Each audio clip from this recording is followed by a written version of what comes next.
Gracias por... Got it. Eh, yo voy a desaparecer la pantallita chiquita porque no hace falta. Bueno, gracias por la invitación a este seminario con todos los que están representando el futuro del mundo de la geociencia. Muy complacido y honrado de tenerlo en esta ponencia, ya que el propósito de esta es alborotar o subir el nivel de entropía de todos sus intelectos. Esta presentación está orientada o visualizada de una manera, presenta como una pirámide donde hay cuatro vértices que son, por un lado, el clima asociado a los problemas de lo que llamamos cambio climático o mal llamamos así. Tenemos el mundo de que hay que hacer cosas debido a ese problema, sobre todo por el exceso de CO2, y vamos a un mundo de transición y que está manejado hacia el área de los renovables. Y esto tiene que dar una gama de unas alternativas desde el punto de vista de la fuente, desde el punto de vista del procesamiento, porque el resultado es tratar de concretizar de que tengamos menos CO2 en la suma total. Todo eso va a despertar el uso de materias primas minerales a escala de la Tierra en dimensiones no vistas en los últimos 100 años. Todo esto va a definir un nuevo ambiente de la macroeconomía a nivel global, por lo que entenderemos que el pote global de la macroeconomía significa, si sumamos toda la generación de recursos, de bienes y servicios, el pote se llama 100 trillones de dólares. Y ese es más o menos el tamaño de la billetera de la Tierra para hacer todo lo que tenemos que hacer en esas cuatro patas que les mencioné anteriormente. Antes de pasar en materia, quisiera revisar unas cositas con ustedes, y es que todo lo que estamos haciendo está manejado y se controla en función de la data. La data, los geólogos tenemos la tendencia de usar muchos análogos y nuestro modelaje está basado en el mundo y el contexto de los análogos. El manejo de la data ha cambiado, se ha escalado a un nivel completamente diferente. Es una profesión que antes no se conocía, hace 50 años no había mucha gente que se graduara en el contexto de la data, pero eso es un efecto que se ha marcado mucho en los últimos 25 años. Pero ustedes pueden ver que les puedo pasear aquí en la lámina que en la parte inferior le estoy enseñando unas bibliotecas. Esta biblioteca, la pregunta que hay que hacerse es que toda la información y lo que realmente data sí ha sido realmente ya cargada, porque el problema de lo que se genera hoy es una cosa y generalmente queda su respaldo en digital, pero mucho de lo que está metido en estas bibliotecas no existe. Y peor aún si me voy a la biblioteca de Sakai, en el monasterio de Sakai, que queda allá en el Tíbet, donde hay una pared que tiene 60 metros de largo, 10 metros de alto, ¿okay? Y todos los documentos que tienen aquí tienen más de 1000 años de antigüedad. Y yo me pregunto, como cualquier geólogo se lo pudiera hacer, ahí habrá un mapa mucho más viejo que el mapa que está aquí a la derecha. Ese mapa representa en realidad, déjame cambiar de puntero aquí un momentico porque no me gusta este puntero. Ya, modo presentación, ayudaría mejor. Cambio el puntero, opciones de puntero, vamos a ir a un láser. Y este mapa que está aquí es el mapa más antiguo que se conoce, que es un mapa que tiene 32 siglos y es con relación a una mina de oro que queda en Egipto. Entonces yo me pregunto cuántos mapas que están aquí sobrepasan este mapa y cuándo lo voy a tener en forma digital montado en el sistema. Significa que tenemos todavía una tarea enorme y nuestro efecto milenio, que solamente guardamos lo que existe y generamos hoy día, pero lo previo hay que tomarlo en cuenta. ¿Por qué hay que tomarlo en cuenta? Porque todos los sistemas de análisis de data son relativos al tiempo de cuando se ha ido almacenando la data. Y ese es un problema mayor que nosotros tenemos actualmente cuando estamos trabajando en este contexto. Este, la otra cosa que quiero hacerle ver, que todo el mundo de la data en geociencia se maneja en un doble contexto. Un primer contexto que hay aquí es el contexto del 4D, significa que tiene los 3D que representan en X, Y, Z del espacio. Estamos en el mundo del GIS. Y el cuarto D es el mundo del modelaje, y el modelaje lo puedo hacer hacia adelante y lo puedo hacer hacia atrás. La otra cosa que tenemos que considerar que no es una sola disciplina, y aquí estoy en las 4G, estoy mezclando tanto la geología, la geofísica, la geoquímica y la geomecánica para entender mucho de los problemas. Y la geomecánica no es solamente desde el punto de vista petrolero, sino que estoy hablando de la geomecánica astral, porque nuestros problemas actualmente están más allá del límite de lo que estábamos observando. Dentro del contexto del planeta Tierra, muchas de las cosas que suceden en la Tierra están relacionadas a regulaciones que nuestro propio sistema solar nos está imponiendo. Todo esto nos permite hacer mapas, pero todo el trabajo que nosotros hacemos aquí, si no podemos venderlo y podemos transmitirlo con una función de dinero, difícilmente conseguimos el financiamiento de los proyectos. Y esa E que está metida en ese círculo rojo significa el dinero. Dinero existe, hay para los proyectos, para la investigación, y si no existen en Venezuela, existen en algunas agencias internacionales, en organizaciones de diferentes tipos, en universidades. Hay muchos sitios donde ir a escarbar dinero. El dinero no es solamente manejado por los presupuestos de los estados, sino que también la industria privada también mete la mano, y muchas de las compañías petroleras en este momento están dedicadas a ese tipo de cosas. Entonces, en el mundo de las geociencias tenemos que la mayor parte de nuestro equipaje viene de información que obtenemos de datos de afloramientos o datos de subsuelo, y hay que no olvidar que la parte satelital, ahorita el mundo del GIS satelital es una cosa que hay más de 6.000 satélites dándole la vuelta a la Tierra en este momento, ¿no?, almacenando y retransmitiendo data.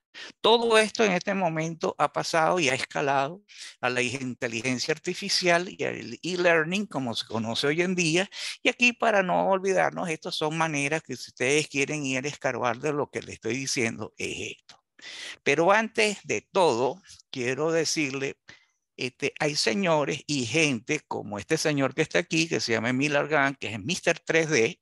Este señor, mucho antes que la gente empezara a hablar de la tectónica de placa como la vemos hoy, este señor murió en 1940 y él hizo un mapa que iba desde el extremo del Finisterre de Portugal hasta el extremo de Vietnam, y demostrando que todo en el mapa, en su diagonal, ponía todo como si fuera una sola cadena montañosa que estaba desarrollándose. Y esa cadena montañosa él le hizo 30 cortes, y en esos cortes estaban las subducciones, las aberturas oceánicas, todo sin nombre, pero estaba dibujado.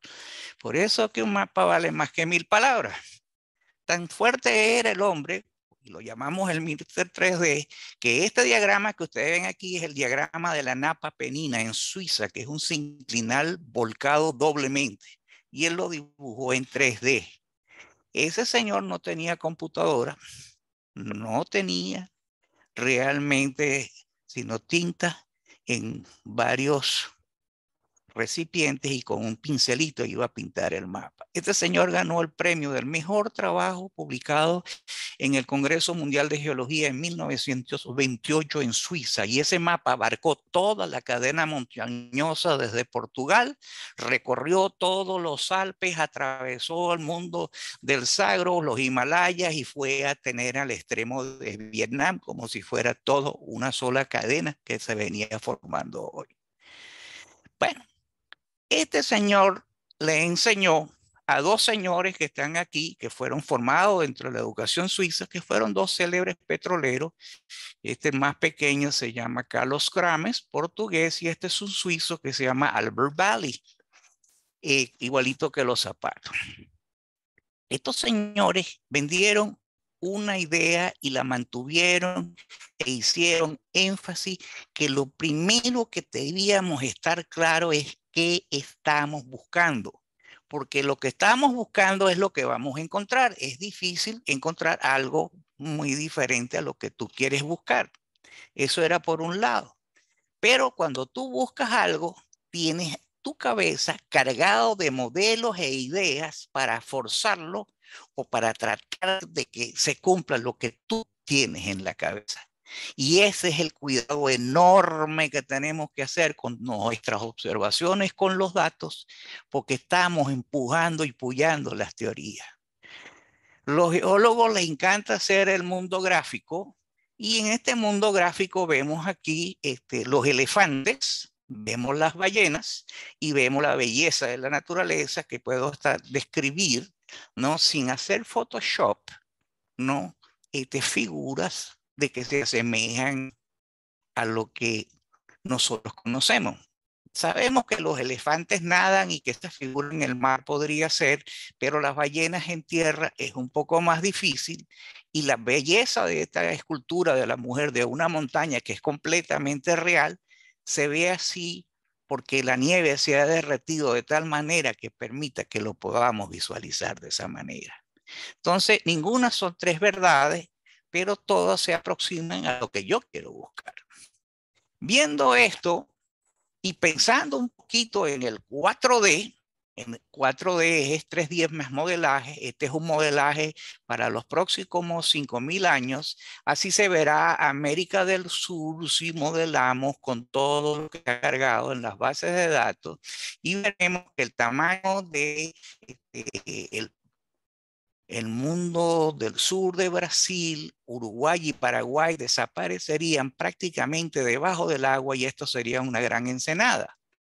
El mundo de la Amazonas tendría un contexto completamente diferente al que lo tenemos hoy de aquí a 5.000 años. Lo mismo es lo que salía con Apure, con parte, ¿no? Del área de Barinas y cómo sería también el mundo de la cuenca de Maracaibo. ¿Cuánto nos quedaría del delta? Todo el estado Sucre prácticamente estaría aislado como una isla fuera de este juego. Y esto no lo invento, esto está publicado y esta es la organización que lo tiene. Entonces no estamos diciendo de que el mar progresivamente, como lo vemos de lo que viene sucediendo desde los últimos 10 años para acá, está subiendo alrededor de 1 centímetro, ¿ok? Por año, significa que en 1.000 años habrá subido 10 metros y en 5.000 años habrá subido 50 metros. Para que lo tengan de referencia, el puerto de Ciudad Bolívar está 15 metros sobre el nivel del mar hoy día. Imagínense subir otros 35 metros Ciudad Bolívar, gran parte de la ciudad estaría debajo del agua. Primer golpe bajo, tenemos que visualizar eso. Eso es parte de nuestra imaginación, parte se paró la grabación.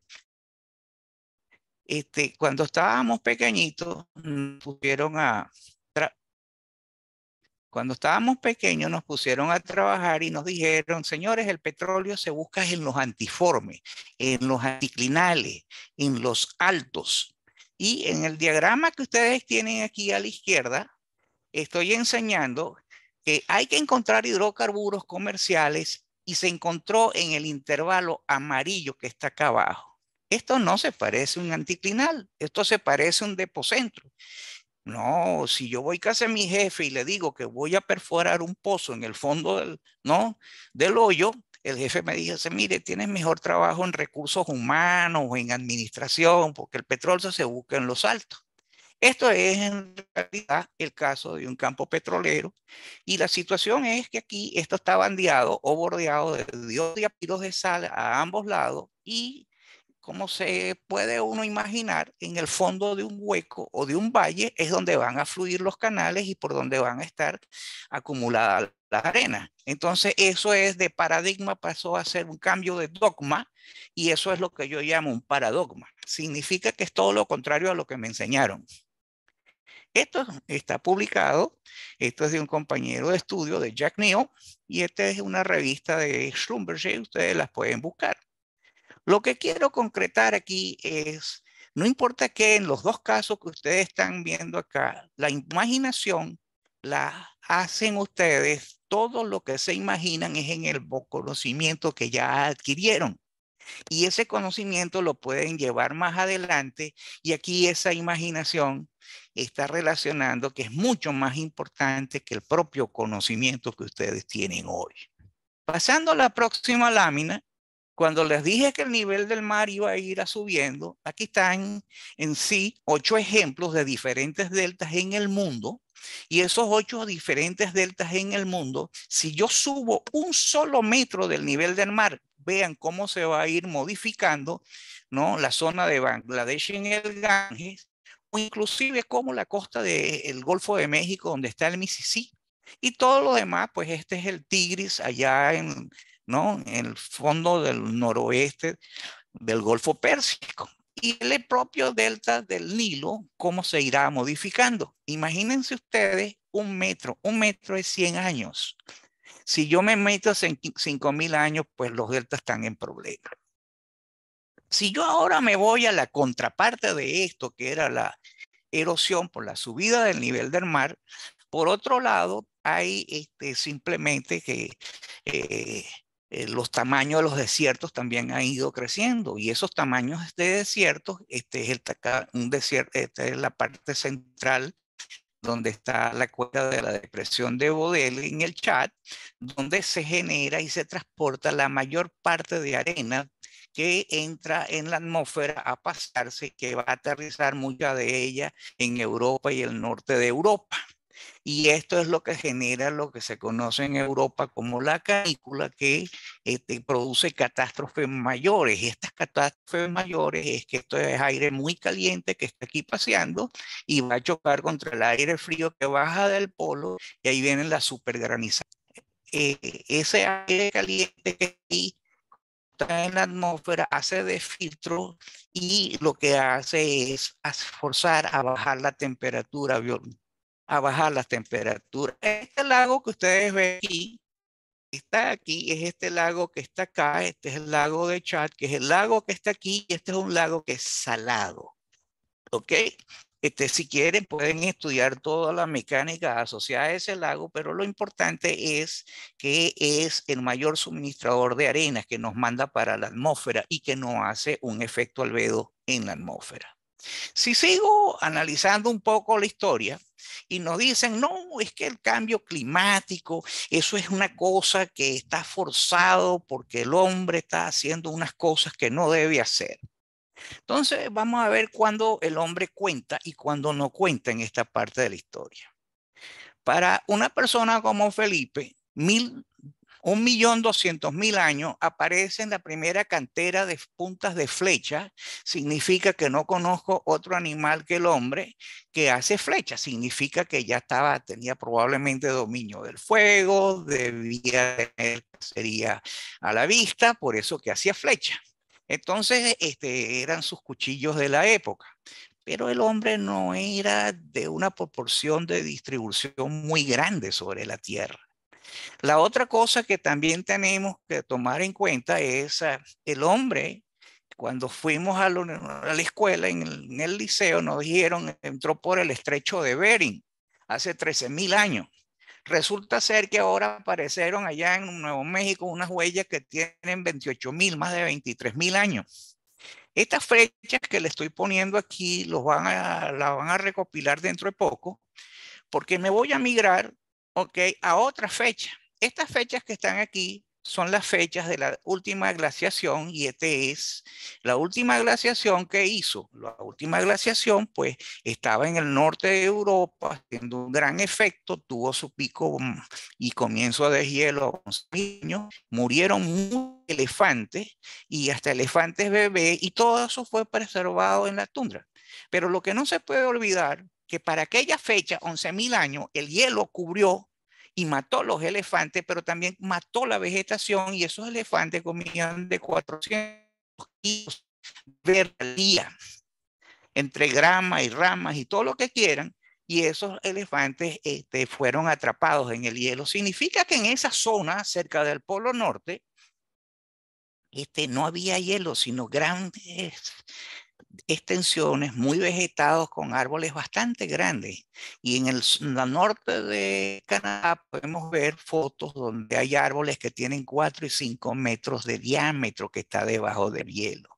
Así que la historia de que antes era todo mucho más frío, hace 11.000 años a lo mejor no era tanto frío y hasta era más caliente porque los elefantes estaban mucho más al norte comiendo ramitas verdes. Esto es el sitio donde este elefante chiquitico fue encontrado en el mundo de la Siberia, en el norte de Siberia.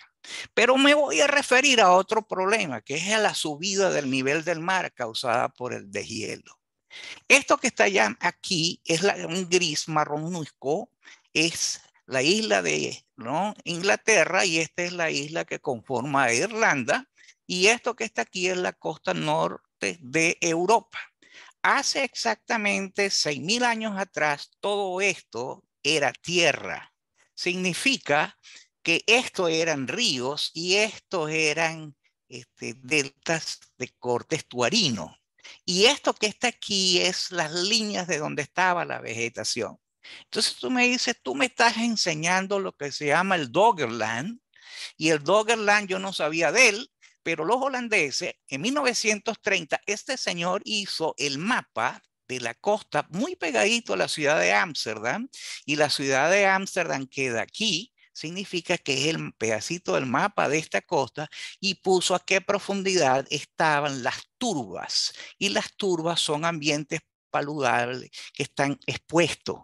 Entonces significa que aquí está la cantidad de metros para llegar a la turba. Aquí estaba a cero hasta profundidades de 16, 15 metros.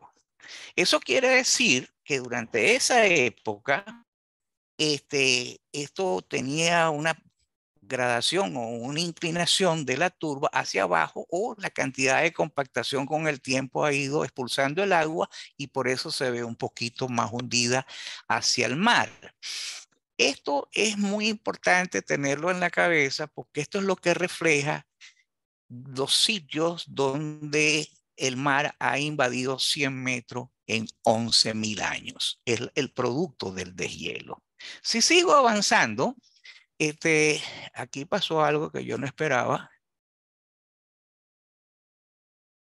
Ustedes ven el problema de la presentación aquí. Bueno, esto lo que refleja, algo pasó aquí se corrompió esto. Sí, Eh, Dale escape.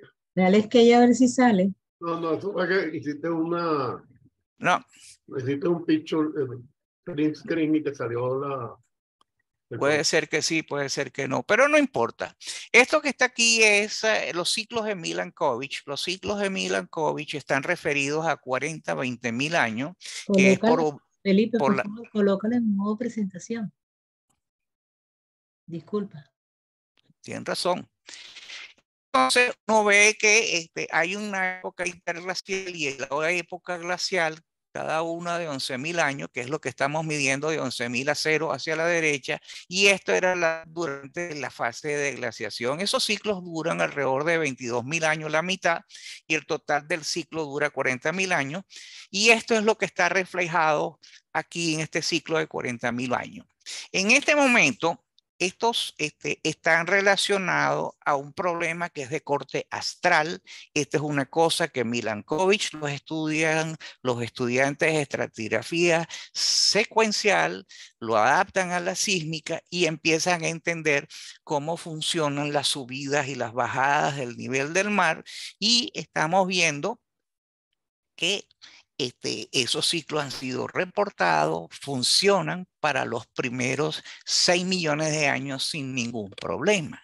Y esto se debe a la inclinación de la Tierra y a la excentricidad de la Tierra y a la oblicuidad de la Tierra. Entonces, cuando empezamos a poner esto, ya pasó 5 millones de años, los hombres no estaban por ahí, los que tiraban flechas estaban hace 1,5 millones, y en realidad lo que estamos hablando últimamente son de los 11.000 años. Y los 11.000 años en realidad es nada más que un ciclito de esto que está aquí. Estamos viendo esta parte de la grabación que tenemos de nuestra historia.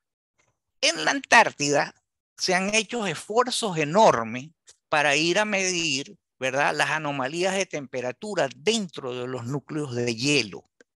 Y entonces los núcleos de hielo se han estudiado para las épocas del verano y para la época del invierno. La verano en rojo, inviernos en azul. Y las variaciones de temperatura son, para esos ciclos, de 4.000 años a cero es de 0 a -2 grados, y anteriormente de 4.000 a 11.000 años fue desde 0 a 3 grados. Pero nos está diciendo que en los 4.000 años, en los veranos, en la Antártida está más fría, no está más caliente. Y en los inviernos sucede lo mismo, con la misma variación de 0 a 2 grados, y estos son núcleos continuos y han sido estudiados por 6 métodos completamente diferentes.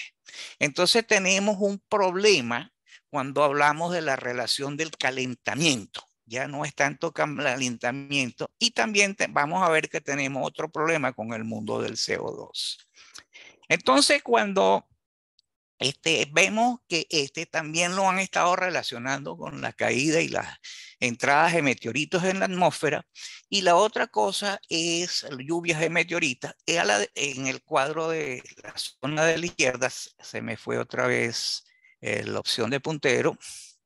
Este cuadro que está aquí a la izquierda está relacionado con el mundo de los meteoritos, y está relacionado con el núcleo de la Tierra, que está tan de moda, que estamos hablando de que la Tierra se está desacelerando y probablemente vamos a una inversión de rotación del polo. Entonces, esto es lo que está escrito aquí. Hay personas que piensan a favor, otros piensan en contra, y está apareciendo una parte de la historia que la parte más externa del núcleo de la Tierra no es tan sólido como lo creíamos, en base a estudios de ondas, sobre todo por un sismo que estudiaron que está localizado en Alaska. O sea que ya tenemos diferentes fuentes, diferentes relojes, diferentes maneras para visualizar el problema. El mismo problemita se puede leer en las maderas fosilizadas, se puede leer en los silópalos. Este es el caso de unas muestras que encontraron un tronco muy completo en Australia, donde se refleja el cambio de polaridad, no que se le atribuye a el reversal del cambio en el polo. Entonces, tiene 42.000 años, ha sido estudiado con muchísimo detalle, y empiezan a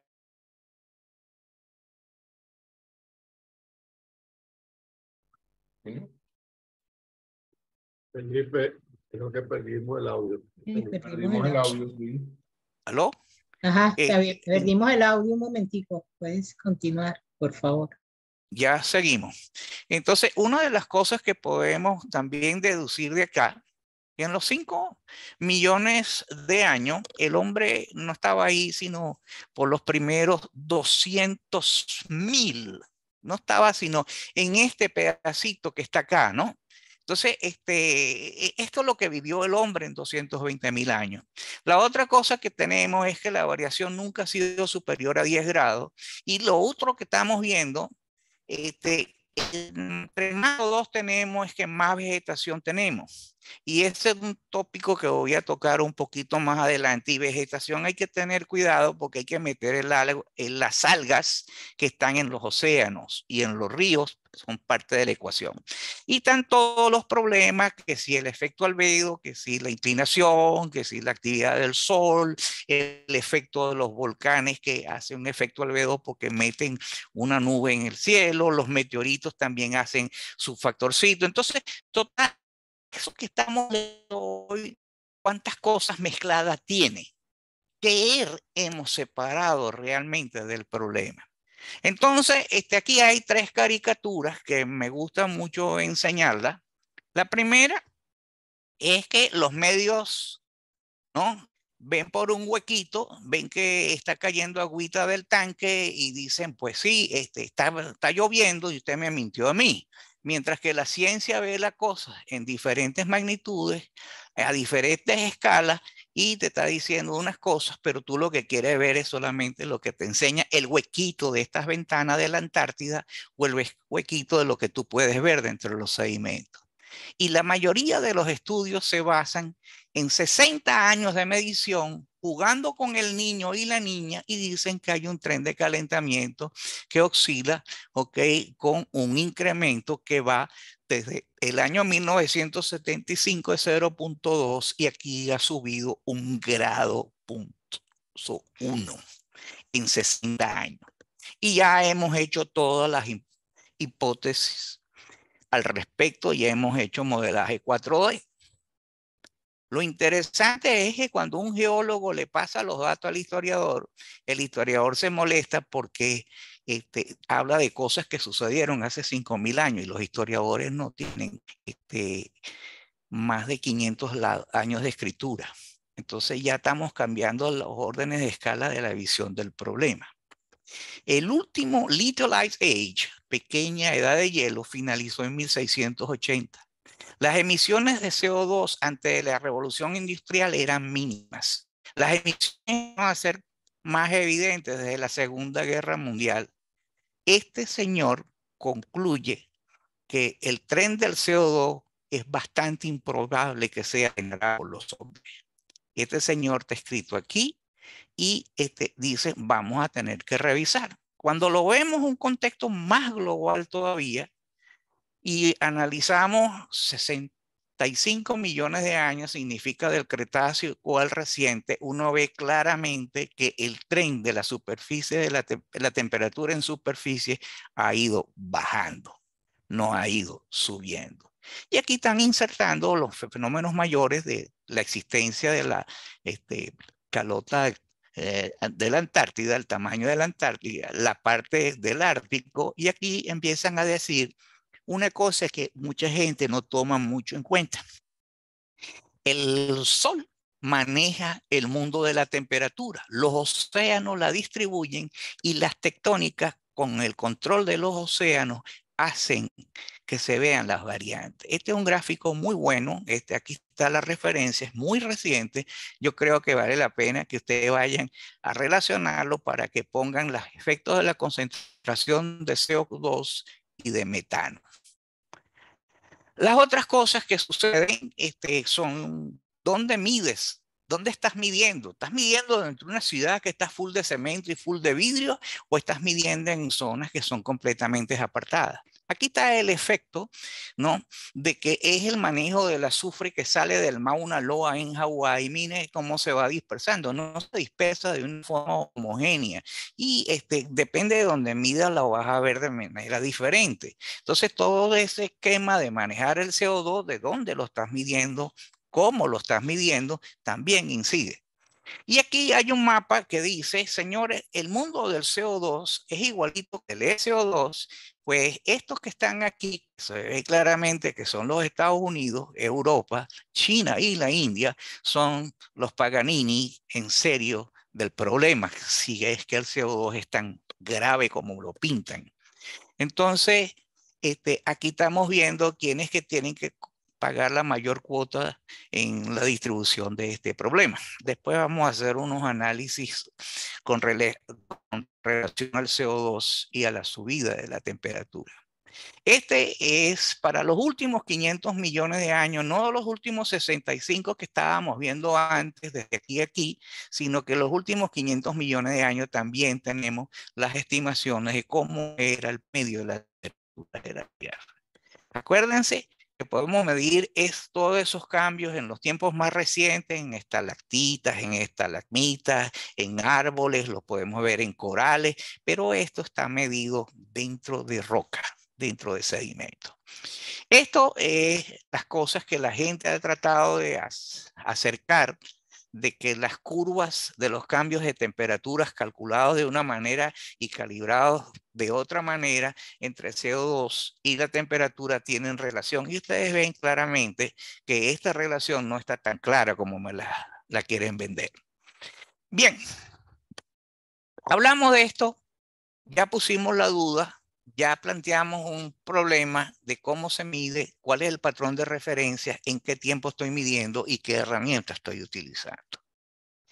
Este es el problema de la situación del mundo del CO2 con las energías no renovables, no es de hoy. En el año 2002, el suscrito hizo una publicación que estaba enfocada de la leña al hidrógeno, energías y alternativas, y eso se presentó en la SOVAC de Barquisimeto. Esto era el mundo del pasado, se ve como un semáforo en rojo, pues ya le quemamos mucha leña, muchos árboles, mucho carbón, hicimos el gasoil, el gas. Y aquí pasamos a otras cosas que nos puso un poquito más amarillo. Empezamos a hablar de hidroelectricidad, de etanol, de lutita, de la radiactividad, la nucleoelectricidad, la biomasa, y empezamos a hablar de muchas cosas.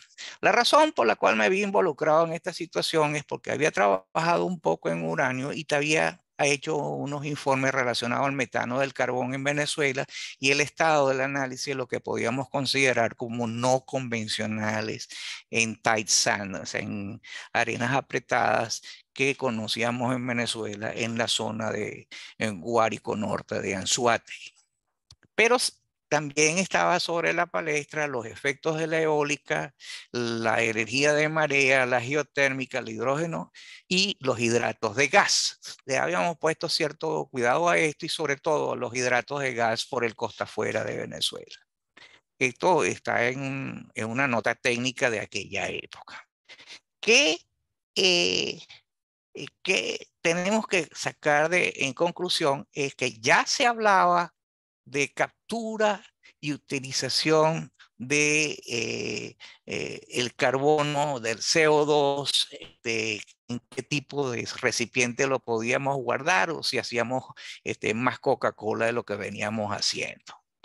Y en el otro sentido, la otra cosa es en la tendencia, qué importancia tendría esto en el tiempo, porque lo estábamos viendo en el contexto de que podía ser un sustituto del petróleo de la faja de Venezuela. Entonces aquí lo que estamos poniendo en estas líneas blancas, cuáles eran los candidatos que podían afectar el mundo a futuro de la faja petrolífera del Orinoco. Eso se venía viendo desde el año 2000, era una preocupación muy venezolana, internamente en PDVSA inclusive existía grupos como era el reemplazo o el sustituto de lo que podíamos visualizar de los crudos extrapesados de la faja. Siguiendo adelante, aquí empieza a ponerse la cosa para ver un poquito más el contexto. Una de las cosas que dijo Einstein, pues la luz viaja más rápido que el sonido y las personas que parecen ser muy brillantes dejan a lo mejor de serlo hasta que las escuchan. Y entonces, esta es una caricatura que salió a comienzos de los años 2000, la retomé, y esto no ha cambiado mucho. Mucha gente criticando y la fila es enorme y todo el mundo sabe de todo, ¿no? Es un océano de conocimiento con 2 centímetros de profundidad. Esos son los medios de comunicación. Después vienen los que hablan mucho, pero nunca han hecho un trabajo y tampoco se han dedicado a estudiar nada, ni tampoco han ido muchas veces a la escuela, y este es el mundo que hoy conocemos como los influencers. Y el mundo de los doers, pues, ¿dónde están los que hacen el trabajo? Este es el mundo de la ciencia, es un grupito extremadamente reducido y eso somos nosotros, los que nos llamamos los geocientistas y asociados, como lo queramos llamar. Y hay una cosa que hay que darse cuenta, si aquí no hay nadie, si tú no lo haces, nadie lo hará por ti. Entonces, ¿quiénes son los que tenemos que hacer la tarea? Este grupito que se ve como desconocido. Otra cosa que pasa en el contexto de la mente que es netamente abierta en su pensamiento, los filósofos de verdad, entre más brillante y original sea una mente, más se inclinará hacia la soledad. Por eso que los que son superdotados generalmente son personas que se ven como anómalos, como locos, como desequilibrados. Pero hay otra cosa que es también muy importante que no hay que olvidar en nuestra ecuación. Había personas como un señor Julio Verne, que no era una mente tan brillante, pero se reunía con los del vecindario que eran brillantes y tenía visiones y nos sacó hace más de un siglo una cantidad de cosas que hoy los vemos andar. Pero eso ya los visionarios, los científicos de hace 100 años ya habían pensado en el submarino, habían pensado en el cohete, ya habían pensado ir a la luna. Entonces, lo que sí quiero llamarles la atención, que la visión hacia el futuro es mucho más difícil que jugar con la visión del retrovisor. El retrovisor es cuenta pasada, está apagado con una huella que registro, que grabo, que mido, que cuento, pero ¿cómo voy a hacer las cosas a futuro? Hay que ponerle el ingrediente de la creatividad adicional que a lo mejor no lo tengo. Y aquí vamos ahora en la presentación en serie. ¿Dónde se almacena CO2 de forma natural? En la flora y en el suelo. Todo esto son los balances y estos balances están calculados por organizaciones que son muy serias y nos estábamos dando cuenta que en este balance hay un problemita. La palabra de los océanos no existe, o sea que ese balance hay que corregirlo y adaptarlo a la realidad. La otra cosa es que la fotosíntesis para que se desarrolle, la cantidad óptima debe ser de 140 ppm, tanto en el agua como en el aire. O sea que no es un balance cero, hay un poquito dentro de la ecuación. Entonces ahora tenemos a buscar los aportes de descarbonización. Este es un gráfico, está publicado y ustedes verán que hablamos, ¿no? En números gigas y tenemos ya toda la fuente de donde vamos a descarbonizar, pero en esta ecuación tampoco están los océanos. Y los océanos constituyen el 70% de la superficie de la Tierra y hay más zonas con algas en la zona fótica que hay selvas o zonas verdes en el mundo. Entonces, de la noche a la mañana, empezamos a forzar algunas cosas. Vemos que tenemos que hacer un proceso de descarbonización acelerado. Todo se llama captura del carbono. La demanda de hidrocarburo actualmente en el mundo está entre 90 y 100 millones de barriles al día. Para llegar al cero, al net cero, okay, de la descarbonización, la producción mundial debe estar inferior a 40 millones de barriles diarios. O sea, menos de la mitad. Y le echan toda la culpa a la industria del petróleo y a la industria del gas. La industria del petróleo ha tomado sus cosas en serio y empezó a decir, bueno, yo voy a hacer procesos que van a mitigar, a reducir la cantidad de emisión, voy a capturar y voy a hacer tecnologías y procesos mucho más controlados y eficientes para eso. Y para eso estoy más o menos orientándome en esta es la curva de descarbonización para tumbar 1,5 grados la temperatura. Yo voy a llegar a estos niveles y en el 2050 yo estaré, ¿no?, por debajo del cero y habré descarbonizado el mundo. Pero estamos hablando que el petróleo seguirá mandando la pauta hasta más allá del 2045, así que los mundo del petróleo pues tienen todavía por delante más de una generación donde no van a dejar de ser el primer jugador de la partida. En cualquiera de las proyecciones del mercado energético, y estoy hablando de más de 20 de ellas, así se ve. Después del 2045, después del 2050 y mucha gente dice que después del 2060. El mundo de los hidrocarburos ha prevalecido por más de 150 años. El amigo Rockefeller hizo su imperio desde hace aquella época, relativamente ha seguido más o menos esa pauta, enseñó y todos los demás hicieron algo muy parecido. Las emisiones del CO2 del sector energía, cuando vimos el mapa en Python hace un momentico, vimos que había 4 zonas en el mundo: Estados Unidos, China, la India, ¿verdad? Y Europa eran los grandes y subordinado estaba Brasil. Tenemos que darnos cuenta que las emisiones de CO2 en Estados Unidos es 16 veces más que el promedio de todo África. Así que la carga de distribución de descarbonizar no es simplemente imponer a las compañías, sino que es una cuestión que la están manejando los propios estados. Se ve como un problema de cada país.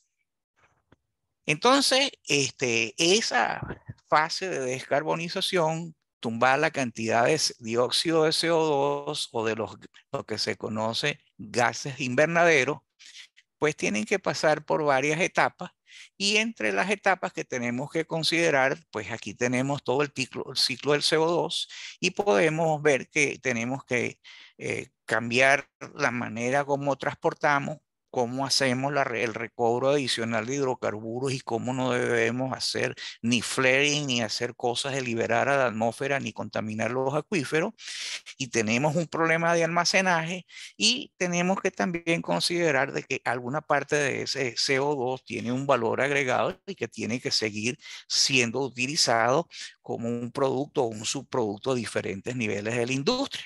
Yo le voy a dar un ejemplo de una compañía donde yo pasé cierto tiempo de mi vida y le puedo decir que desde el año 2021, Schlumberger al 22 cambió de nombre. Ya no se llama Schlumberger, se llama SLB. Esa es la mayor compañía de servicios petroleros del mundo, una compañía que genera más de 500 patentes al año aprobadas. Y ya como compañía se reorganizaron hacia el hidrógeno, el carbono, la geoenergía, la geotermal y las baterías de litio.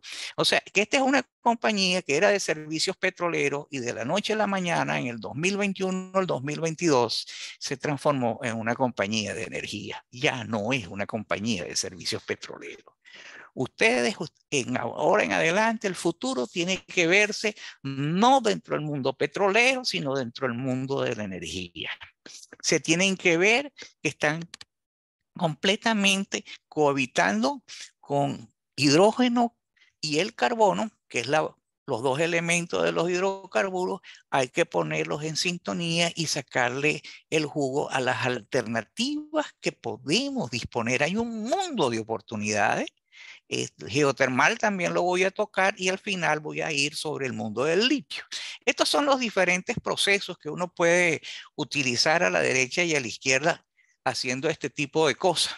Pero en realidad no quiero entrar en esos detalles porque ustedes van a tener la presentación. Sí les voy a decir que se está viendo donde en el mundo de las peridotitas hay posibilidades de obtener trampas donde se contengan hidrógeno, y esto a escala mundial va a haber mucho dinero porque el mundo del hidrógeno está cogiendo cada vez más fuerza junto con el mundo del secuestro del CO2, y es donde está el dinero a futuro, los proyectos a futuro, y aquí es donde hay que abrir los ojos. ¿Qué más va a venir o qué pienso yo que van a venir? El peso de la solar no estaba considerada en el diagrama de este estilo que les mostré, y el que viene es el mundo del helio. Pero prepárense. Yo me imagino como Julio Verne que si yo puedo sobreponer, ¿no?, 30 fotos en 40 minutos de toda esta cantidad de relámpagos, pues imagínense si soy capaz de almacenar esa energía. Voy a tener que empezar a pensar cómo recupero energía de los cometas, de los meteoritos e incluido de los rayos cósmicos. Y eso no creo que la NASA se esté escapando de eso en este momento. Yo creo que está muy clarito y todo esto está sobrepuesto a nuestro mundo de la descarbonización. Entonces, ahora el mundo ya no es de los hidrocarburos. Aquí lo que estamos viendo es la generación de electricidad. Vendemos ahora no de petróleo, sino que vendemos megavatios, metemos vatios, vendemos energía, y eso se comercia y se vende por hora en muchas de las ciudades importantes del mundo. Esto era el mundo de la industria convencional de los hidrocarburos. Aquí sufrían los embates de que si el ciclo era alto o era barato. El petróleo, pues había merger, había fusiones, había canibalismo de las compañías y un manejo de las reservas. Pero ahora estamos pasando a un mundo completamente diferente, un mundo con hidrógeno, solar, eólico, geotermal, los hidratos de gas, todo esto es un mundo en transición, y cada vez que ustedes vean este símbolo con este triángulo, significa que es un capítulo de transición. Esta es la transformación del mundo eólico, ¿ok? ¿No? Está siendo transformada por países. Las granjas solares en donde están.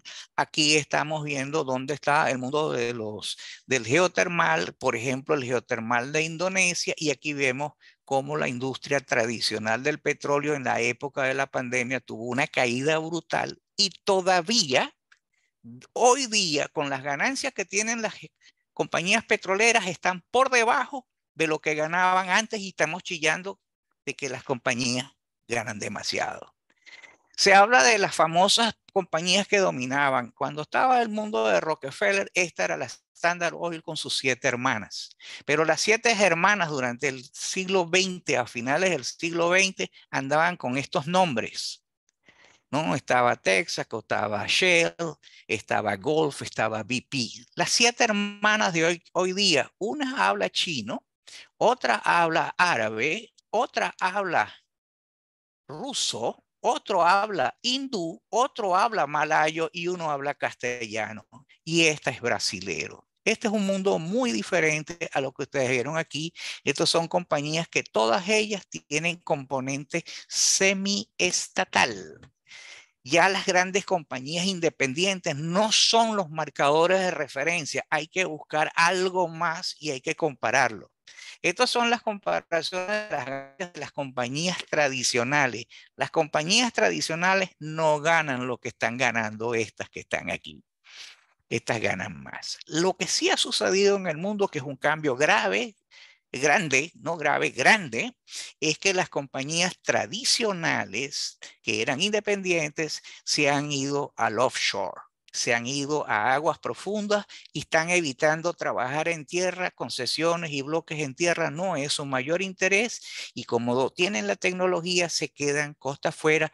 Pero no olviden lo que ya estas que están aquí, tanto esta como esta que está aquí en el offshore y esta que está acá, Petrobras, Petronas o los chinos, están metidos en participaciones offshore profundo en serio. Aquí tienen una distribución de la producción de gas, la producción de petróleo y la producción de carbón, y estamos viendo que esto es lo que realmente se está produciendo más o menos al día. Este es lo que se consume al nivel mundial en un año, 35 billones de barriles, y el año pasado, y este es el del año pasado, hubo 178 descubiertas y solamente se incorporaron recuperables la mitad de lo que está aquí. O sea que no estamos consiguiendo reservas frescas que sean al menos lo que consumimos. Significa que la vida del petróleo va a ir decayendo. Y de los 178 pozos, 81 solamente fueron al baile del mundo comercial. Esta es otra transición que hay que entender que va a estar sucediendo. El caso de Guyana, que es nuestro vecino, va a ExxonMobil con su quinto FPSO. Tienen a todos los que fabrican esos FPSO a full capacidad, porque hay cosas que suceden en Guyana, hay otras cosas que están sucediendo en Brasil y hay otras cosas que están sucediendo, por ejemplo, en Namibia, que requieren FPSO, y las fábricas o los constructores de esas facilidades pues no se dan abasto para acelerar. ¿Ok? Petrobras y las 7 compañías más importantes operan las 22 de los 25 proyectos de campos gigantes. Costa afuera, aguas profundas. Si seguimos adelante, aquí vemos el shale gas a nivel global. Y vemos países que nos sorprenden. ¿Y por qué nos sorprenden? Porque países como el mundo de Abu Dhabi, ADNOC, está lanzándose en el mundo de los no convencionales también. No están perdiendo esa oportunidad. Estamos viendo que las compañías de servicios tradicionales de los últimos 25 años no están a sus topes de sus capacidades, y más bien aquí están las 3 más grandes. Ustedes pueden ver, están recuperando. No sé qué valor tendrá este año, pero ahí hay trabajo y ahí hay que ponerle los ojos también. Bueno, ¿qué es lo que sucede realmente hoy? ¿Y cómo se va a ir nuestra macroeconomía? El mundo es global, es flexible y está económicamente regulado desde varios puntos de vista. El costo del petróleo prácticamente es el determinante de que si se pueden abrir otros tipos de proyectos, así sea no renovable. Tan es así, es que todo el mundo le preguntan, ¿quién detesta los ricos? Ajá, se nos fue. Arrancamos otra vez. La transición energética tiene que todos los países están buscando su autosuficiencia y no dependencia energética, su impacto en la economía de todos los años de cada país, pero hay una gran separación entre el norte y el sur y eso es indudable. Los países del hemisferio norte tienen bolsillos mucho más grandes y mucho más profundos, mientras que los sur tienen las materias primas a mayor escala. Como le dije, la economía del mundo es 100 trillones de dólares y esto es ¿no? un nivel que se alcanzó en menos de un cuarto de siglo y nos están diciendo que tenemos que ir de una transición que creíamos que íbamos a hacer en el 2050. Los políticos dicen vamos a hacerlo del 20 a 30. Ok, hay dos maneras de ver esto. Yo estoy funcionando con diésel, ok, y me siento mal porque estoy contaminando con mi carro. Pero yo tengo un carro eléctrico, pero ese carro eléctrico está funcionando con un combustible fósil que está contaminando y probablemente hasta mucho más de lo que contamina este carro. Pero de todas maneras, porque cambié las reglas del juego para el mundo de la energía, lo que son los renovables, que es este piquito que está aquí en la producción actualmente del año 2021, y esto es lo que es todo lo demás, está aquí como no, ¿no? Como no renovable. Esto que es negro, de paréntesis, este arco que está acá, es lo que tengo que convertir todo lo que está en, ok, renovable a esta dimensión. Y lo tengo que hacer en menos de 10 años. Si tú le preguntas a Felipe hoy día, le digo, eso no vuela. Eso no puede ir a esa velocidad. Tú tienes que traspasar nada más ni nada más que 9 veces lo que tú haces hoy en renovable para el año 2030. No creo que lo puedas hacer. ¿Y por qué no lo puedes hacer?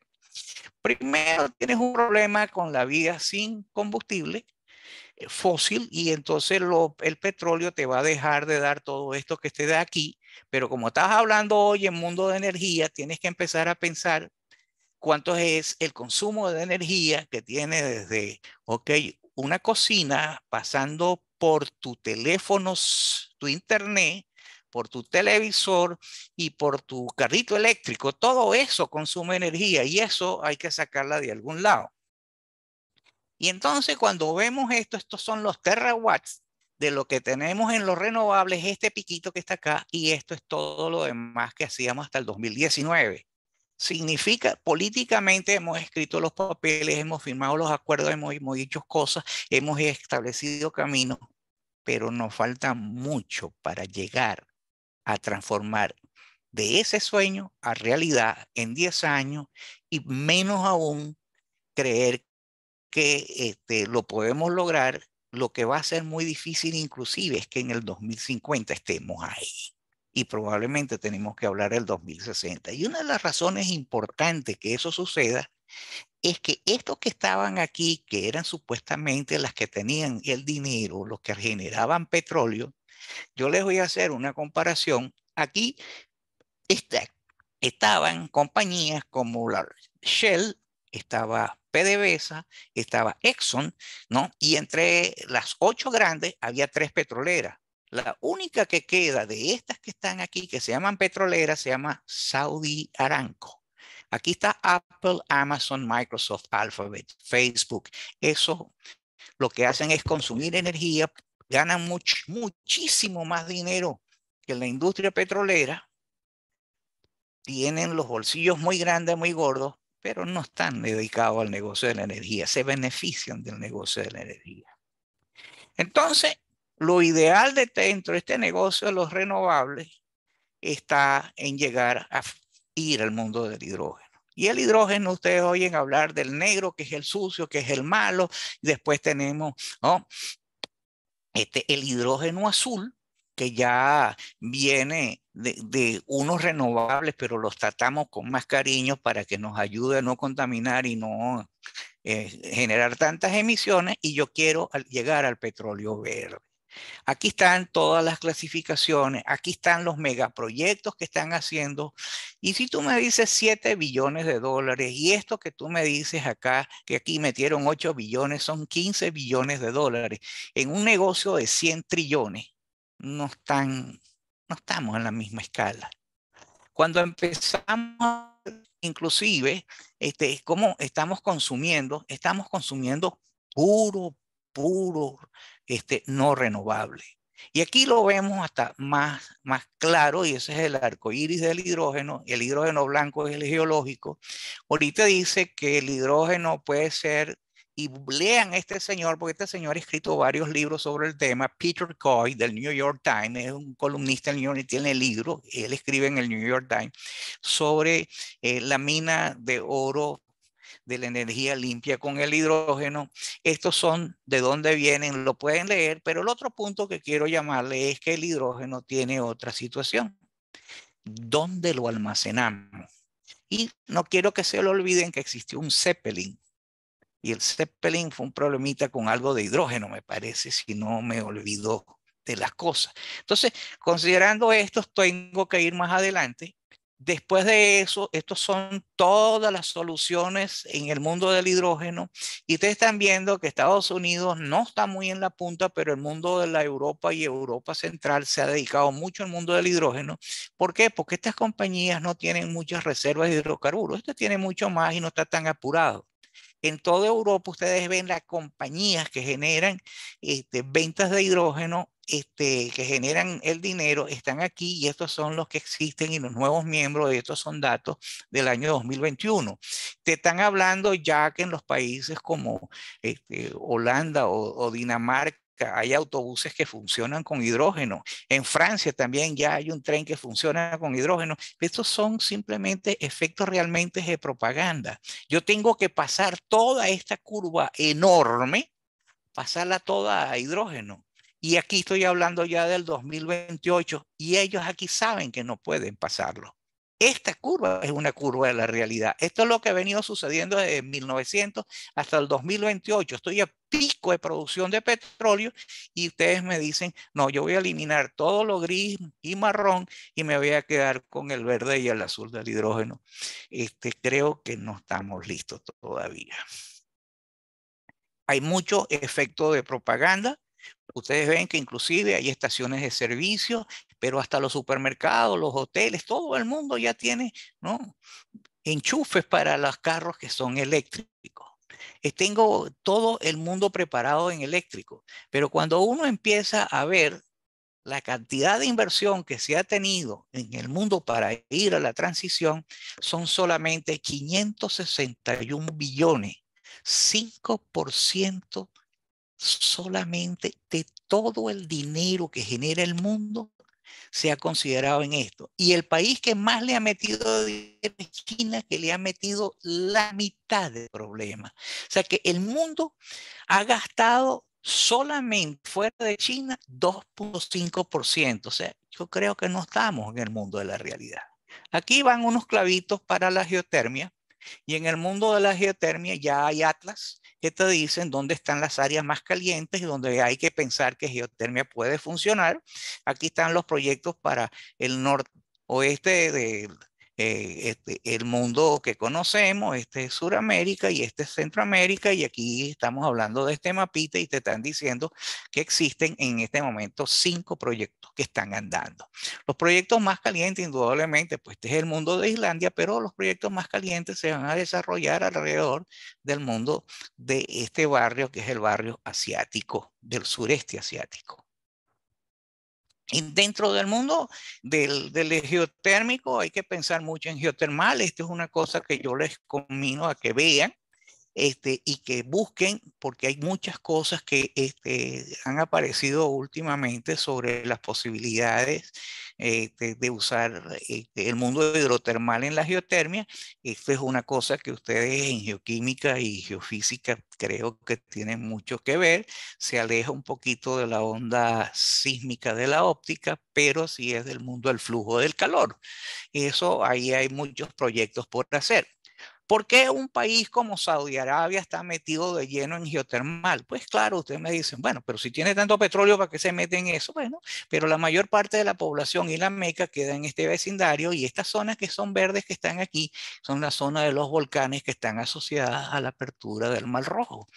O sea que ellos tienen para pensar en energías limpias y vender su petróleo contaminante a otros. Entonces ellos tienen un pequeño proyecto de 260 billones de dólares para pensar, para electrificar la Meca, Riad y muchos pueblos de los alrededores.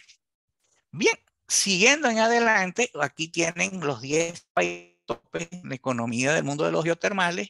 Aquí están los procesos y hay que tener mucho cuidado. Acuérdense que cuando el amigo Thomas Edison inventó el bombillo, había lámparas de queroseno o había velitas, ¿no? Y las masas odian que le muevan el piso. Y eso es lo que hay que pelear para buscar alternativas que muevan el piso que no sean confrontacionales. Entonces, el mundo de la geotermia da todos estos beneficios, pero el mundo de la geotermia tiene un problema muy grande. Si no aprovecha de los pozos petroleros, los costos de los pozos en geotermia son muy caros. Las inversiones inerciales, si yo tuviera que hacer pozos, es el 75% del costo del proyecto. Y además, para pozos tan calientes se necesitan revestimientos especiales, se necesitan revestimientos para altas temperaturas, se necesitan revestimientos contra la corrosión y eso no son tuberías baratas. Estos pozos son mucho más caros que los petroleros en el caso de tratar de compararse.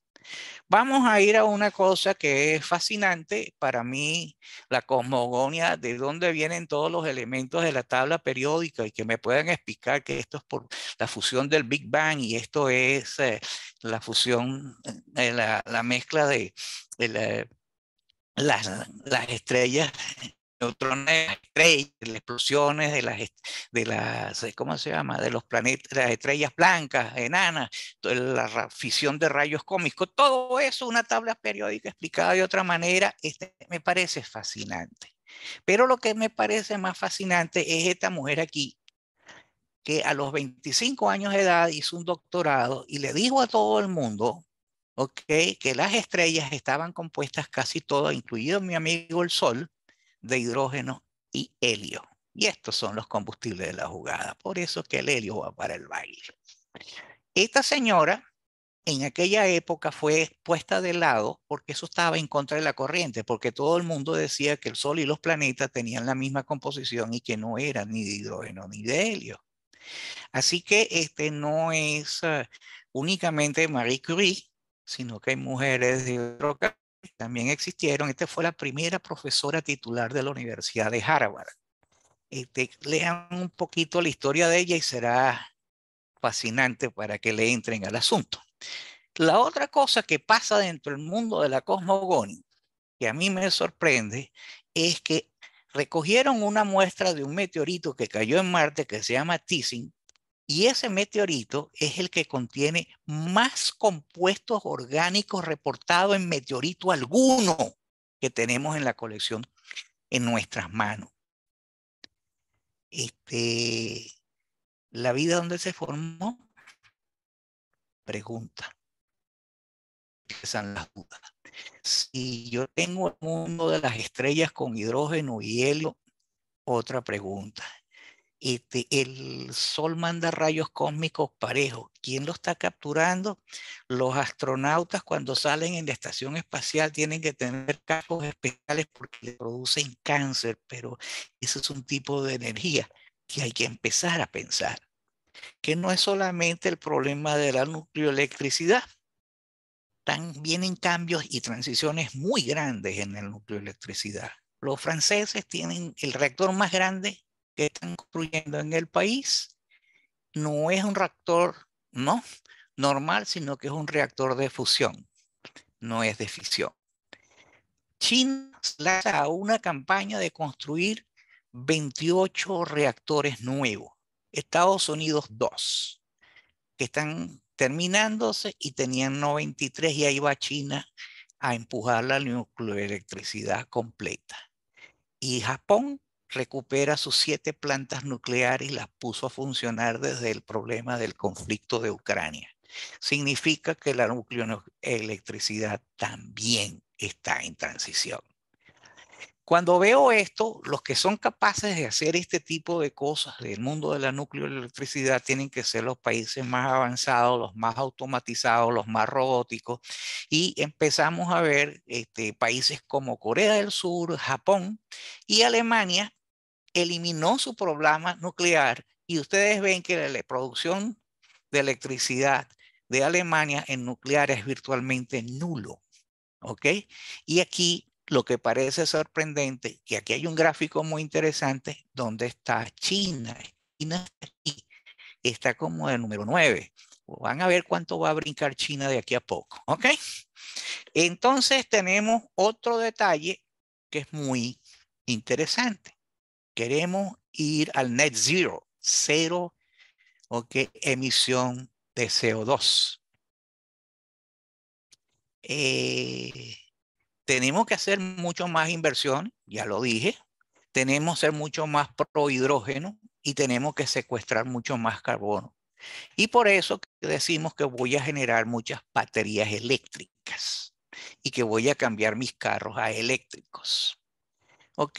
Yo necesito para fabricar mis baterías eléctricas esta proporción de elementos de la tabla periódica. Y aquí te está diciendo cuánto es la inversión anticipada y cuánto es lo que falta en la inversión. Y en minería hay que invertir entre 360 y 500 billones de dólares. Este es lo que nos está dando la oferta. Esto es lo que es la demanda. Para hacer el trabajo necesitamos esto que está aquí. Esto sería para el cobalto. Miren cuánto nos falta acá. Y entonces el grafito es uno de los puntos más débiles y China es el mayor productor de grafito por un rato largo y el grafito sintético le va a tocar a los demás. Aquí tenemos el mundo del litio. Este es el famoso Salar de Atacama y el famoso Salar de Atacama, Chile, Bolivia está aquí montado en este baile.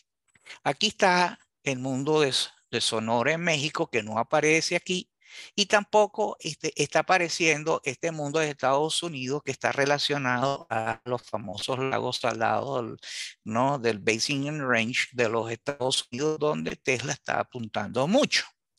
Y también la amiga India ha aumentado este nivel de reservas considerablemente. Aquí están los grandes del litio en el mundo.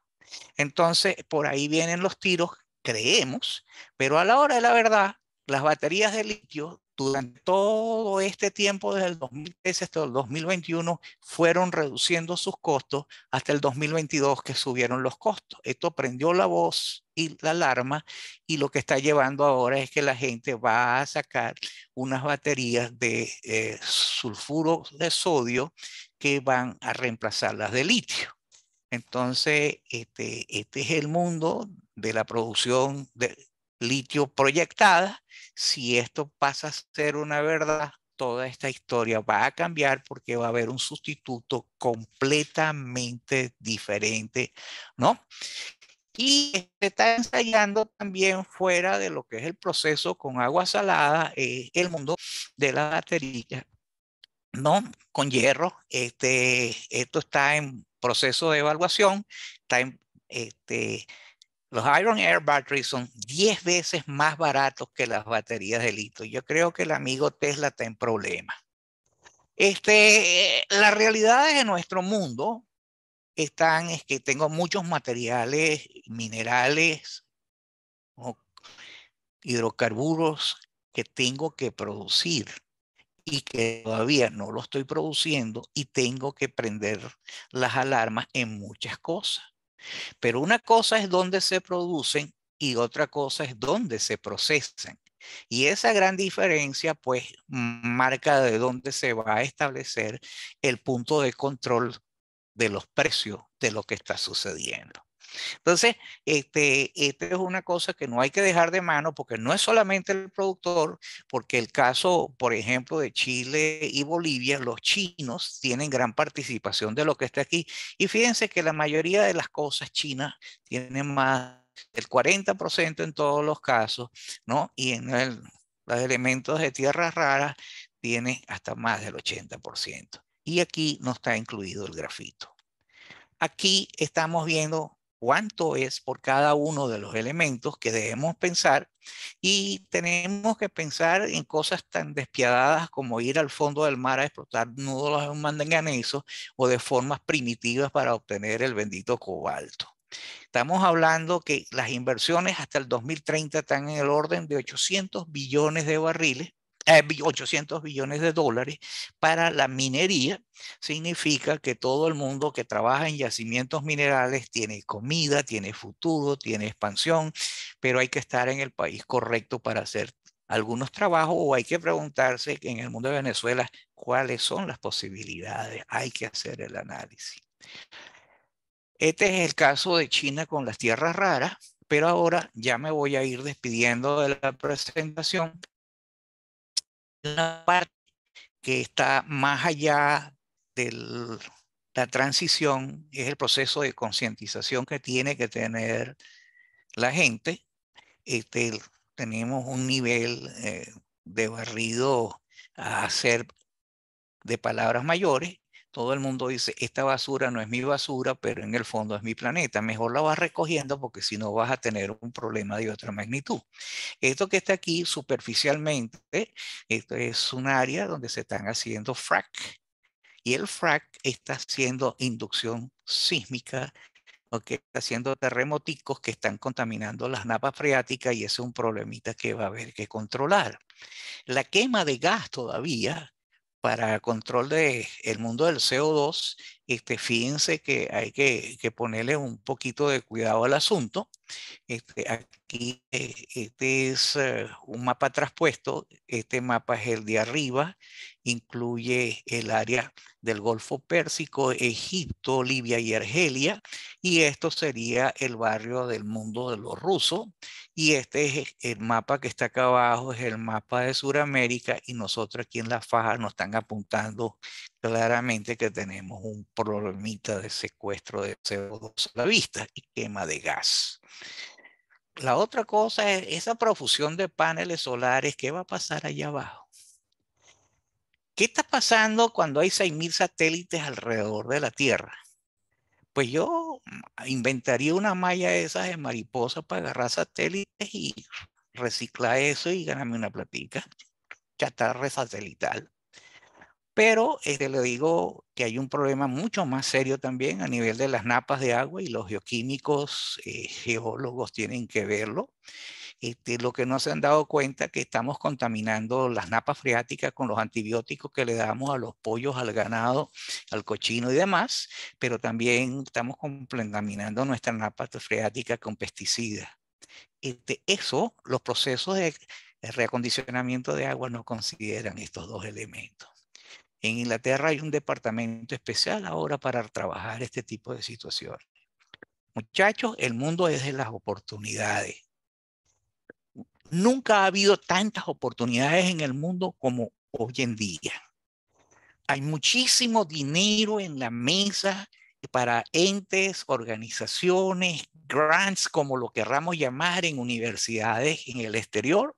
Las universidades en Venezuela pueden pegarse como un índice a este tipo de situaciones, hacer parte de esos proyectos, teniendo la ventaja que ellos pueden manejar, obtener datos en el país, y además de eso integrar información, integrar datos, integrar proyectos, y ahí hay un brazo al alcance de todos. Otra cosa que les quiero decir, la vida es de sueño. Yo estoy recorriendo ya mucho ¿no? lo que podía hacer. Pero ustedes, los jóvenes, tienen todo por delante, tienen que cuidar un poquito su planeta, pero tienen un mundo de oportunidades que yo jamás tuve. El mundo era mucho más chiquito en aquel entonces.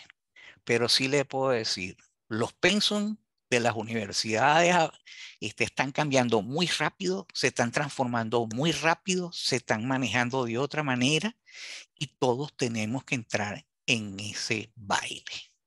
¿Ok? Como un recuerdo para quienes no lo conocen, aquí fue donde llegó Cristóforo Colombo. Esto es ¿no? Playa Rosada, que queda al lado de Macuro, ¿no? Y eso fue el 6 de agosto de 1498. Hace más de 500 años, ¿no? El hombre pasó por ahí, clavó una crucecita y se fue. Pero nosotros tenemos que hacer avanzar esto mucho más y de ahí es donde levantó el vuelo.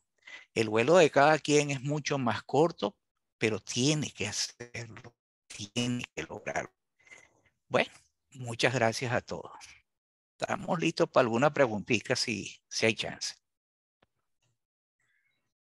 Gracias, Felipe. Entonces le doy la palabra a Daniel como moderador de tu sesión de preguntas. Muy bueno tu seminario y muchas gracias por este hermoso cierre para la futura generación. Buenas noches a todos. Muchas gracias, doctor Felipe. Muy interesante su presentación. Bueno, a continuación vamos a pasar a la ronda de preguntas donde podrán escribirles por el chat o levantar la mano y se les permitirá activar el audio. Bueno, quedo atento a alguna pregunta por el chat.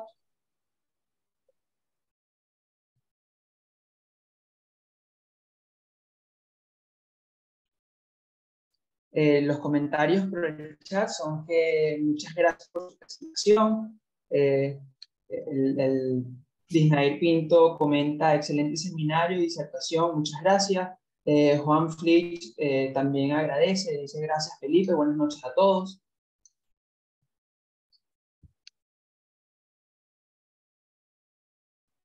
¿Están muy tímidos o se durmieron? creo que todo quedó muy claro. Sí, bueno, déjenme decirles, si cualquiera tiene una pregunta, aquí está en la lámina siguiente, está mi correo, ¿cómo se llama? Mi correo electrónico, me pueden contactar y me pueden pasar las preguntas y veré cómo los puedo guiar en lo que necesiten. Aclarar.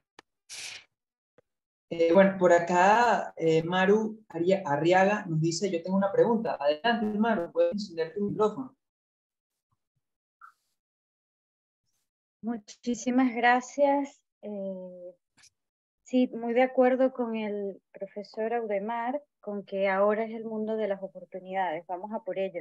Yo quería preguntar de forma más general si había tomado en cuenta el tema que está teniendo bastante auge últimamente sobre el concepto de economía circular para el reaprovechamiento de materias primas, porque parece esto está tomando bastante fuerza aquí en Europa. De hecho, el pasado marzo, el 7 de marzo específicamente, se reformó todo lo que es la ley de gestión de residuos y ahora se llama ley orgánica de residuos y economía circular, porque bueno, evidentemente estamos dando cuenta que va a hacer falta muchísima materia prima, como usted comentaba, que se va a incrementar la minería, pero también va a hacer falta más, al parecer, de lo que se puede explotar. No sé si había tenido en cuenta este factor o cómo lo ve usted.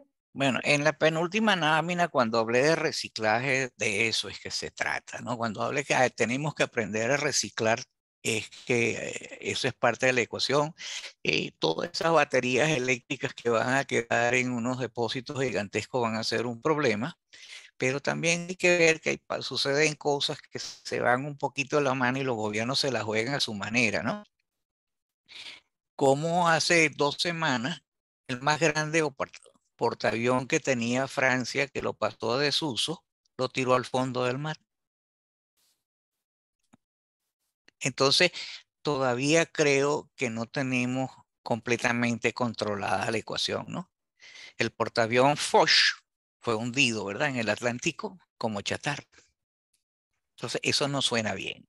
Entonces, lo que sucede entre todo esto, también hay que estar muy claro que se están reciclando y que muchos de los barcos son llevados de ese guasadero en India, que son las cosas que se ven muy evidentes, pero también se transportan muchas chatarras en vehículos. El problema grave es con relación a la construcción que tiene mucho cemento y lo que tiene mucho vidrio. Esa nueva legislación no lo toma en cuenta. O sea, habría que cambiar la forma de construir porque eso emite mucho CO2. Entonces, esos son cosas que van a ir evolucionando, creo yo, y que van a llevar a que la humanidad se dé cuenta de que tiene un solo planeta, que es lo mismo que es el efecto de agarrar todos los satélites. Estamos mandando actualmente más de 250 satélites al año al espacio, a la Tierra. Eso se va a volver un mundo de carritos chocones dentro de poco.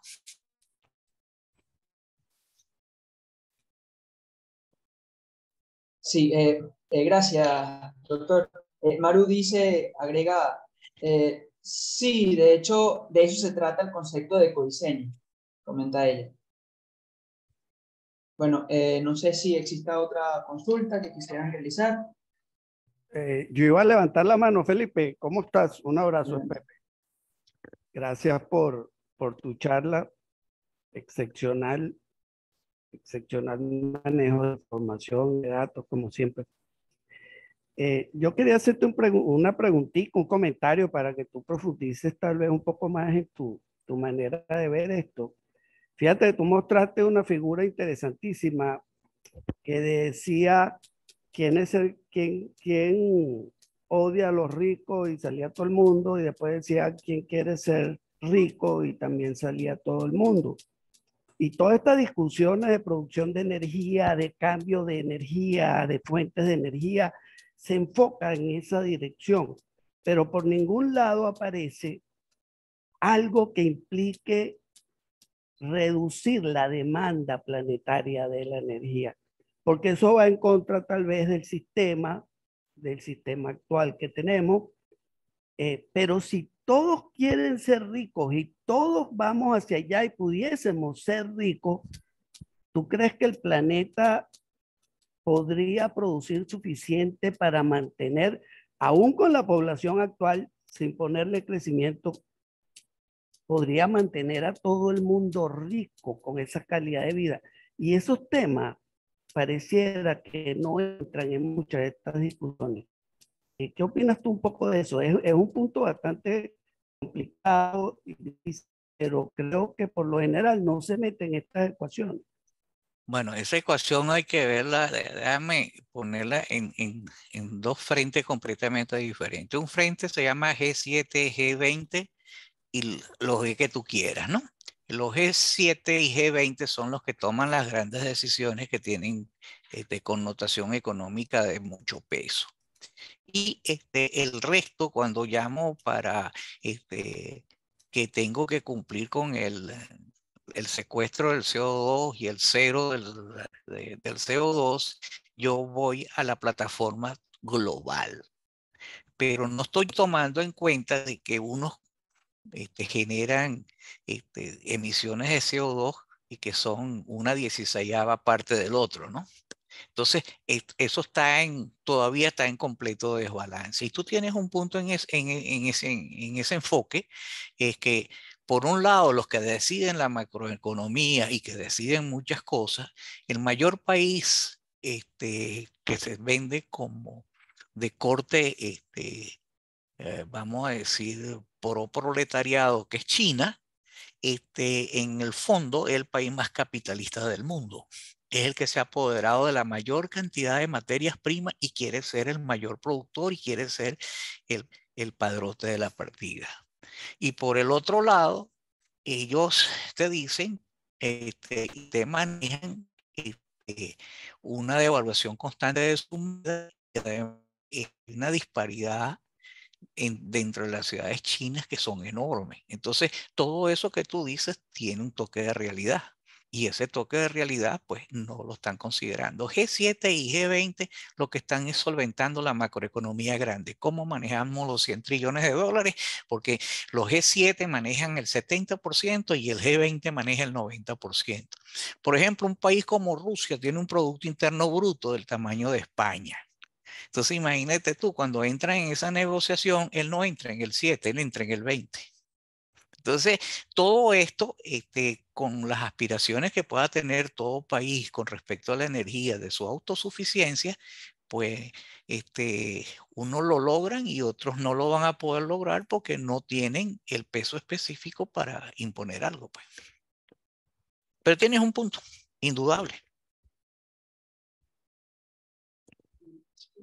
Muchas gracias.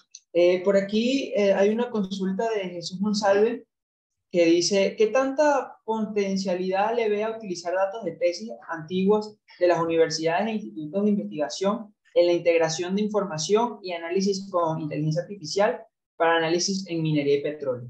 ¿Vale la pena invertir tiempo en digitalizar todos estos datos? Pues yo digo que es indudable, porque si no vas a hacer descubrimiento de agua tibia. Vamos a ponértelo en perspectivas muy sencillas. Vamos a decir que el país llamado Venezuela tiene todas sus hojas geológicas a unos 100.000. Si no las tienes completamente digitizadas, tiene ya un problema. Tiene que poner la topografía, la batimetría, la orografía, tiene que poner toda la parte cultural, social, toda la infraestructura, todo, pero también tiene que poner todo lo que es relacionado a la minería. ¿Por qué? Porque en los informes de los ministerios hay una enorme cantidad de datos de cosas que se conocieron. Yo le puedo dar un dato muy sencillo. Cuando yo estaba haciendo la tesis de maestría, estoy hablando 1980, yo vi unos afloramientos en la sierra de Perijá de unos sulfuros masivos muy parecidos a los de Bailadores. ¿Ok? Y eso se llama Caños Los Laureles. ¿Quién de ustedes conocía de ese caso? En la sierra de Perijá, en un tributario del río Cogollo, hay arena en granito. ¿Quién de ustedes lo conocía? Si ustedes no van a los informes del ministerio, difícilmente van a poder poner un poquito más allá de lo que esa gente vio hace 20, 30, 40 años atrás. Las campañas de campo desaparecieron, ¿ok? Alrededor del comienzo de la etapa de Calderón Berti como ministro de Energía y Minas. Todas las oficinas, todos los campamentos que tenía el Ministerio de Minas fueron clausurados. Por supuesto, todo ese material, las muestras que fueron analizadas, las muestras en físico, ¿dónde están hoy día? Existen, ¿verdad? Todos esos geólogos y expertos de una u otra manera que estuvieron en esas campañas dejaron libretas de campo. ¿Dónde están esos detalles que levantaron ellos? Esa es la gran pregunta que hay que hacerse. Ahora, ¿cuántas tesis de grado? ¿Cuántas secciones finas? ¿Cuántas muestras se tomaron? ¿Dónde están los inventarios? ¿Dónde está la ubicación? ¿Dónde están las cuestiones ubicadas en su contexto? Hay que hacerlo, el trabajo de nuevo. Eso costó una fortuna. Hoy la fortuna es mucho mayor, más sacrificio y en realidad es una pérdida de tiempo en el sentido que si yo pudiera poner todo eso sobre los mapas, yo tendría la manera de avanzar. Si no lo tengo puesto en ningún mapa, no tengo chance de avanzar. Entonces, ahí hay un trabajo enorme por recuperar una cantidad de información que ya se generó. Los estudiantes hicieron los mapas, los ubicaron en los mapas, las muestras deben estar por ahí o las muestras están descritas, los análisis existen. Esas cosas tienen que reportarse. Si no, vamos al agua tibia otra vez.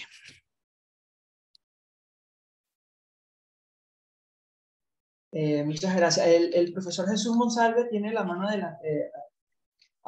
Le voy a dar la oportunidad. Adelante, profesor. Buenas noches, doctor. Excelente la conferencia. Y sí, estoy de acuerdo con usted. Lo preguntaba era a manera de reflexión porque muchas veces parece que esa información antigua pues es información inútil y uno pues está como a contracorriente, ¿no? El que trata de recuperar información de ese tipo pues no es tan bien visto como alguien que quiere innovar o hacer cosas novedosas. Sobre todo partiendo de la coyuntura que tenemos como país, ¿no? Que quizás salidas de campo o hacer trabajo como se hacían en los años 70, pues es impensable en este momento. Pero una opinión particular es que quizás la gestión de datos en el país, de datos geocientíficos, ha sido o ha venido decayendo a lo largo de estos últimos años. Entonces, es algo que hay que rescatar y hacerlo llegar a las nuevas generaciones, ¿no? Que los informes antiguos no necesariamente están desfasados. Hay muchísima información, como usted lo relata, que no se conoce, pues no se conoce y es importante ir a las fuentes originales. Yo soy de las personas que todavía que pienso, hay cosas que existen que hemos dejado inclusive de consultar.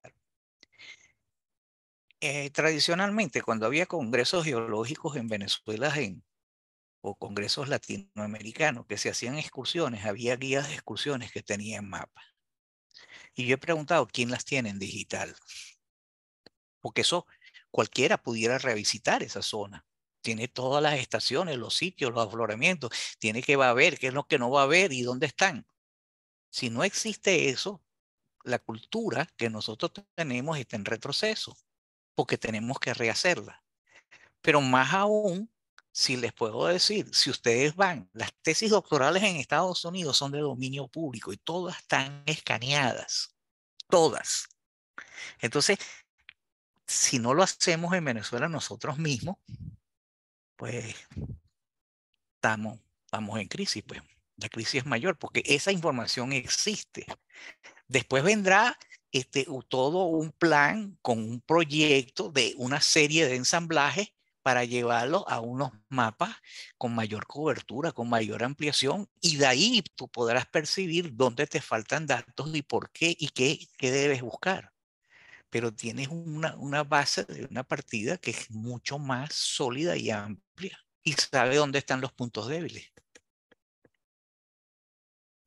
Tienen un futuro enorme por delante.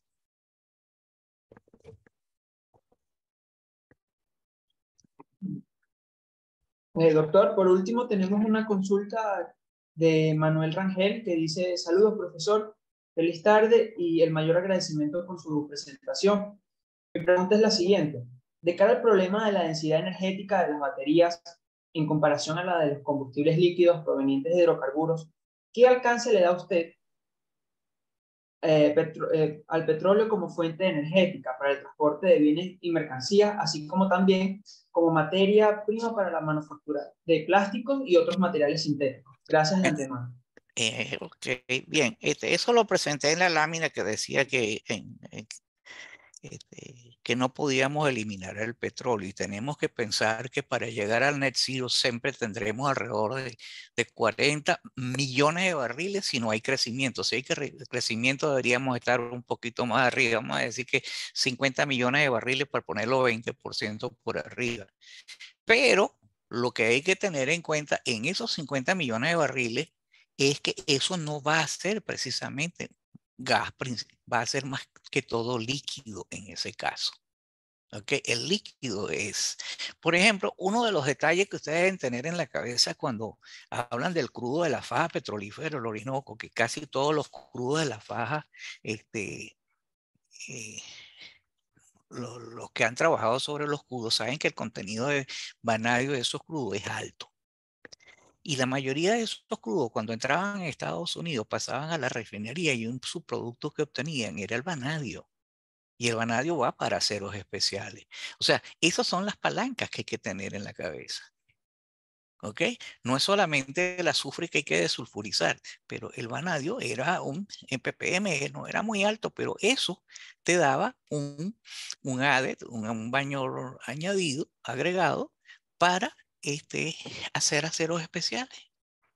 Entonces, si tú lo quieres valorizar con respecto a la economía venezolana, cirúrgica, ese es el caso que tienes que pasar y hacer aceros especiales que contengan vanadio. Entonces, ese es el tipo de cosas que uno tiene que leer, aprender, visualizar y poner en contexto. Esos son ejemplos. Bueno, yo les voy a decir una cosa. Ni soy profesor ni soy doctor. Yo soy simplemente Felipe. Así como ustedes hablan con Pepe y le dicen Pepe, ¿no? El doctor Regueiro es Pepe. Yo soy simplemente Felipe. Muchas gracias, Felipe. La profesora Liliana tiene la mano levantada. Adelante, profesora. Felipe, muchas gracias por tu seminario. Y tengo dos comentarios. Voy a empezar por el último de lo que dijiste de Vanadio, porque eso me está dando a mi vuelta en la cabeza lo del vanadio desde que Chevron entra a la posibilidad de trabajar en la cuenca del lago de Maracaibo y bueno, tenemos ahí la mayor reserva de vanadio en los crudos de Campo Boscán, y de Mar y Mar Oeste, y por ahí van a empezar ellos. O sea, ellos están apuntando además del petróleo al vanadio, pienso yo.